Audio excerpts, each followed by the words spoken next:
Hello everyone, कैसे हैं आप सब। स्वागत है आपका एक नई वीडियो के साथ। आज की हमारी वीडियो के अंदर हम स्टार्ट करेंगे last unit of business ethics and corporate governance. हमारी जो पिछले वीडियोस थी उसके अंदर हमने यूनिट 3 को कंप्लीट किया है। अगर आपने वो वीडियो नहीं देखी है तो उसका जो लिंक है वो डिस्क्रिप्शन में है, पहले आप जाके उनको चेक कर सकते हैं। और अगर आप लोग चैनल पे नए हैं तो सबसे पहले चैनल को जाकर सब्सक्राइब करें, बेल आइकन प्रेस करें ताकि सबसे पहले अपडेट जो है वो आप लोगों के पास आए। इसको फॉर्मेलिटी मत समझा करो भाई, प्लीज़ सब्सक्राइब कर दिया करो क्योंकि आपका इसमें कुछ नहीं जाता। अगर आपको वीडियो अच्छी लगती है तो एक लाइक भी कर दिया करो, मुझे भी अच्छा लगता है उस चीज़ को कि हाँ आप लोगों को वीडियो अच्छी लग रही है। तो हम स्टार्ट करते हैं यूनिट 4 को। लास्ट यूनिट है ये हमारी, ethics in different basic areas. Ethics हमने पिछली जो यूनिट हमारी यूनिट 3 उसके अंदर पढ़ा है कि एथिक्स का मतलब क्या होता है, एथिक्स के प्रिंसिपल्स क्या होते हैं, एथिक्स कहाँ कहाँ पे होता है, किस तरीके के एथिक्स होते हैं, वो सब चीज़ें हमने, कैरेक्टरिस्टिक्स वगैरह सब हमने पिछली जो हमारी यूनिट थी उसके अंदर कंप्लीट किया है। इस यूनिट के अंदर हम कवर करेंगे एथिक्स को डिफरेंट डिफरेंट एरियाज़ के अंदर, कि एथिक्स डिफरेंट डिफरेंट एरियाज़ के अंदर किस तरीके से काम करता है, क्या क्या चीज़ें होती हैं। Ethics in finance, ethics in HRM, ethics in marketing, ethics in production and operating management, corporate culture and business ethics, dimensions and of population and resource depletions and contemporary issues in business ethics. इनको different different areas के अंदर, finance के अंदर, HRM के अंदर, marketing के अंदर, production के अंदर एथिक्स को हम स्टडी करेंगे। आज हम करेंगे ethics finance. Ethics in finance को हम आज कवर करेंगे। What is ethics in finance. Ethics in finance का मतलब क्या होता है। Ethics in finance is the framework of moral principle and standard that guide individual and institute in the financial industry. It aims at the influence the decision making and conduct. Ethical finance expand beyond compliance with the laws and regulation and emphasizes a commitment to honesty, transparency, integrity and fair dealing. Ethics in finance का मतलब क्या होता है, morals, principles और standards जिनके through उनको guidelines provide करवाए जाते हैं कि फाइनेंशियल इंडस्ट्री को हम किस तरीके से चलाएंगे। एथिकल फाइनेंस हमें बताता है कि क्या लॉज, रूल्स, रेगुलेशंस हमें चलाने हैं, करने, यूज़ करने हैं, जिसके थ्रू ट्रांसपेरेंसी रहे अकाउंट्स के अंदर, उनको पता हो, होनेस्टली आप काम करें, इंटीग्रिटी के साथ और फेयर डीलिंग करें। मतलब फाइनेंस के अंदर बिल्कुल ट्रांसपेरेंसी होनी चाहिए, होनेस्टी के साथ आप लोग काम कर रहे हैं। थोड़ा सा और डिटेल के अंदर इसको स्टडी करने की कोशिश करते हैं। एथिक्स इन फाइनेंस का मतलब क्या होगा, a set of moral standards and principles. Ethics जो होता है वो एक सेट होता है मोरल प्रिंसिपल्स का। मतलब एथिक्स हमें प्रिंसिपल से तो बताते हैं कि हमें किस तरीके से काम करना है, मोरलिटी हमारी क्या रहेगी, हमें होनेस्टी के साथ काम करना है, ट्रांसपेरेंसी के साथ काम करना है। गाइडलाइंस प्रोवाइड करवाते हैं, guide individual and entity in the financial industry. Financial industry के अंदर गाइडलाइंस प्रोवाइड करवाता है कि आपको क्या चीज़ें रखनी है, क्या चीज़ें नहीं रखनी, क्या किस तरीके से आपको शो करना है, क्या आपके प्रिंसिपल्स आपको यूज़ करने हैं। प्रमोट करता है honesty, integrity and transparency in the global economic framework. बिल्कुल होनेस्टी के साथ आपको काम करना है, सारे अकाउंट्स ट्रांसपेरेंट होने चाहिए ग्लोबल इकोनॉमिक फ्रेमवर्क के अंदर। It involves the responsible management of resource, protecting of the client interest and the promotion of trust in the financial market. Ethical behavior in finance is essential for maintaining the sustainable and integrity of the global economic system, as financial institutions play a pivotal roles in the allocating capital and facilitating economic growth. इसके अंदर involve किया जाता है जो भी हमारी responsible management होती है, रिसोर्सेज जो हमारे प्रोटेक्ट करते हैं, इंटरेस्ट को प्रमोट करते हैं फाइनेंशियल मार्केट्स को। एथिकल बिहेवियर जो है वो मेंटेन करने में हेल्प करता है इकोनॉमिक सिस्टम को, फाइनेंशियल इंस्टीट्यूट्स को, और एक हमें एलोकेट कैपिटल जो फाइनेंशियल ग्रोथ है फैसिलिटेट करने में, उसको एलोकेट कैपिटल को प्रोवाइड करवाने में हमें एक इम्पोर्टेंट रोल प्ले करता है financial ethics. Scope of ethics in finance. The scope of ethics in finance includes the following. Financial entities must uphold high standards of honesty and transparency in their dealings. It involves providing accurate and truthful information to client, investors, and other stakeholders. These promotes trust in the financial transactions. हमारे ethics हैं finance के अंदर, वो एक transparency को show करते हैं कि उनको, जो आपके क्लाइंट्स हैं, जो भी आपके शेयर होल्डर्स हैं, जो भी इन्वेस्टर्स हैं, उनको बिल्कुल, शेयर होल्डर्स को बिल्कुल ये रहेगा हाई स्टैंडर्ड ऑफ होनेस्टी।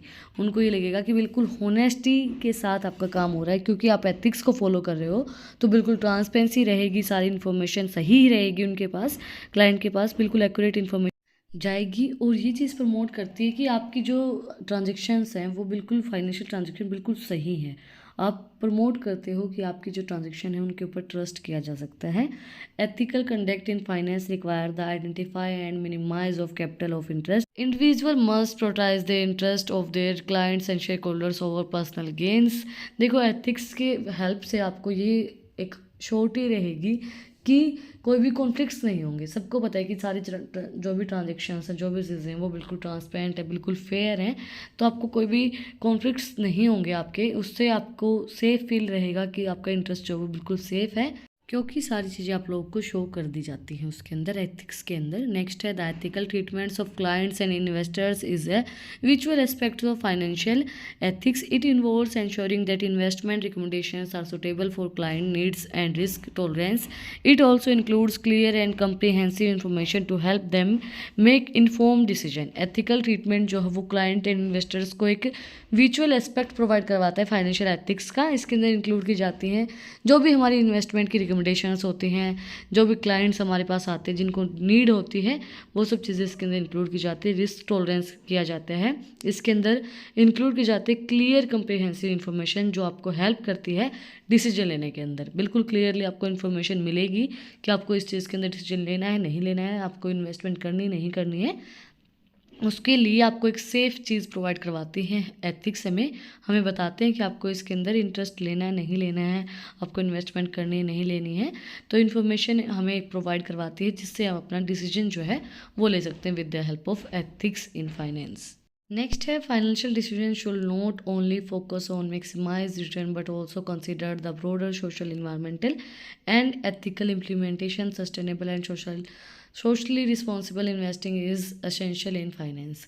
जो फाइनेंशियल डिसीजन है वो अकेला ऐसा नहीं है कि रिटर्न्स के ऊपर ही देखा जाता है, बट इसके अंदर कंसीडर किया जाता है आपका सोशल इन्वायरमेंट कैसा है, इन्वायरमेंटल इन्वायरमेंट कैसा है, क्योंकि सोशल भी आपको देखा जाएगा कि सोसाइटी के अंदर आपकी इमेज कैसी है, तो उसके अकॉर्डिंगली फिर आप इन्वेस्टमेंट करते हो। ऐसे तो आप कहीं पर भी इन्वेस्ट नहीं कर सकते हो, पहले आप सोसाइटी के अंदर उसका इन्वायरमेंट देखोगे, उसकी सोसाइटी के अंदर इमेज देखोगे, गुडविल देखोगे, उसके बाद ही आप उसके अंदर इन्वेस्टमेंट करते हो। तो एथिक्स उस चीज़ को भी दिखाता है।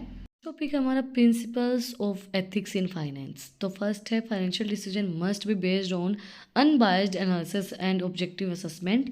Individual must strict to eliminating personal bias and bias and conflicts of interest that could compromise the objective of their recommendations and decision. Financial decisions के अंदर क्या आता है कि सारी जो चीज़ें होती हैं वो अनबायस्ड होती हैं, मतलब भेदभाव नहीं होता है। सारी चीज़ें आपकी जो चीज़ें हैं वो बिल्कुल फेयर होती है, सारे एनालिसिस के साथ होती हैं। इसके अंदर बायस नहीं होती है, कोई भी पर्सनल, मतलब ये नहीं है कि आप पर्सनल दुश्मनी किसी के साथ निकाल सकते हो। कोई भी कॉन्फ्लिक्ट्स अगर किसी के साथ हो भी रखें तो आप पर्सनली उस चीज़ के अंदर, आप पर्सनली कुछ भी आपका, लेकिन आप प्रोफेशनली उस चीज़ को इन्वॉल्व नहीं कर सकते हो। और जो भी आपके ऑब्जेक्टिव्स हैं और जो भी चीज़ें हैं उनके अंदर आप कॉम्प्रोमाइज़ नहीं करोगे। पर्सनली आपको कुछ भी है बट प्रोफेशनल वे में आप उसके अंदर नहीं कर सकते, इसके प्रिंसिपल्स हैं। आप उसके अंदर अनबायस्ड तरीका यूज़ नहीं कर सकते हो। उसके अंदर सारी जो चीज़ें हैं कि आप मतलब पर्सनली आपके कोई कॉन्फ्लिक्ट चल रहे हैं तो आप उसको रिकमेंड नहीं करोगे, उसको नहीं लोगे, तो ऐसा कुछ नहीं होगा, आपको वो चीज़ करनी पड़ती है। जो भी फाइनेंशियल डिसीजन होंगे वो बिल्कुल अनबायस्ड होंगे। नेक्स्ट है प्रोटेक्टिंग द कॉन्फिडेंशियल और client information is a critical principle. Financial institutes must respect the privacy of the client and sure that sensitive information is not disclosed without proper authorisations. देखो protect करते हैं ethics हमारे, जो भी private information है वो सबके पास ना हो और आपकी प्राइवेसी लीक ना हो। आपकी जो भी प्राइवेट इन्फॉर्मेशन है वो आपकी ही रहे। आप फाइनेंशियल इंस्टीट्यूट जो है उनको रिस्पेक्ट करनी चाहिए उनकी प्राइवेसी की। जो भी आपके क्लाइंट्स हैं, कोई भी सेंसिटिव जो इन्फॉर्मेशन है वो डिस्क्लोज नहीं होनी चाहिए बिना कोई अथॉरिटी के अंदर। उनके पास अथॉराइजेशन हो, अथॉरिटी हो, तभी वो उस चीज़ को डिस्क्लोज कर सकते हैं, उनकी प्राइवेसी को, वरना वो इस इन्फॉर्मेशन को डिस्क्लोज नहीं कर सकते। ये हमारे एथिक्स के खिलाफ हो जाता है उस इन्फॉर्मेशन को डिस्क्लोज करते हैं। तो नेक्स्ट है ethical finance involves considering the broader impact of financial decision on social, environmental and ethical factors. Sustainable and social responsibility, responsible investing aligning with these principles. Financial जो भी हमारे चीज़ें होती हैं एथिक्स, उसके अंदर सारी चीज़ें इन्वॉल्व की जाती हैं। फाइनेंशियल डिसीजंस भी, सोशल, इन्वायरमेंटल, एथिकल फैक्टर सारे इसके अंदर इंक्लूड किए जाते हैं। इसके अंदर सारी रिस्पॉन्सिबिलिटीज़ देखी जाती हैं। आपको फाइनेंशियल के अंदर फाइनेंशियल रिस्पॉन्सिबिलिटी भी देखनी पड़ेगी, फाइनेंशियल डिसीजंस भी देखने पड़ेंगे, सोशल एनवायरमेंटल भी सारी चीज़ें देखनी पड़ेंगी, एंड क्या इम्पैक्ट पड़ रहा है सोसाइटी के ऊपर, एनवायरनमेंट के ऊपर, वो सारी चीज़ें आपको देखनी पड़ेंगी। लास्ट बट नॉट लीस्ट हमारा the finance emphasis the important of accountable and transparency corporate governance. Financial institute must have effective governance strategic in place with clear lines of responsibility and mechanism for the accountable.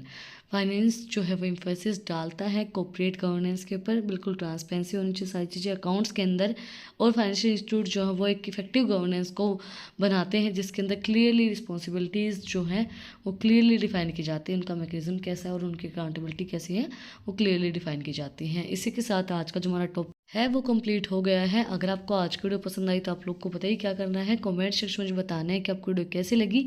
Ethics in finance हमने आज के video के अंदर cover किया है, एक दो topic इसके अंदर रह भी गए हैं जो एथिक्स इन फाइनेंस के अंदर हम इन्वॉल्व करेंगे, वो हम अपनी नेक्स्ट वीडियो के अंदर करेंगे। और अगर आपको इन टॉपिक्स की PDF चाहिए तो टेलीग्राम चैनल का लिंक डिस्क्रिप्शन में है, वहाँ पर आप जाकर आप मुझे फॉलो कर सकते हैं। और भी इंटरेस्टिंग रील्स को देखने के लिए इंस्टाग्राम चैनल का लिंक भी डिस्क्रिप्शन में है, वहाँ पे भी जाके आप मुझे फॉलो कर सकते हैं। फिर मिलते हैं एक नई वीडियो के साथ, एक नए टॉपिक के साथ। Like share and subscribe. Thank you for watching my video.